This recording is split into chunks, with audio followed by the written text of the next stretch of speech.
ನಿನ್ನ ಸಿಂಗಾರ ನಮ್ಮ ಶಿವಕಾಂತ ಹಣ್ಣಾರ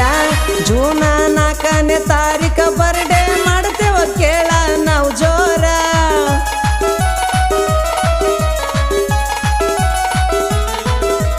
ಬಡತನದಾಗ ಬೆಳದಾನ ರಾಜನಂಗ ಹೆಸರ ಮಾಡ್ಯಾನ ತಿಂಡಿ ಹಾಡಿನ ಮಗದೀರ ಅಂತ ಹೆಸರ ಪಡೆದಾನ ವಿಶ್ ಹ್ಯಾಪಿ ಬರ್ಡೇ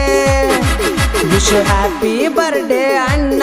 SP ಬ್ರಾಂಡ ಬಳಗದ ಕಡೆಯಿಂದ ನೂರಾರು ಕಾಲ ಸುಖವಾಗಿ ಬಾಳು ಅಣ್ಣ ನೀನಕ್ಕೊಂತ ಚಂದ ಅಣ್ಣ ನೀನಕ್ಕೊಂತ ಚಂದ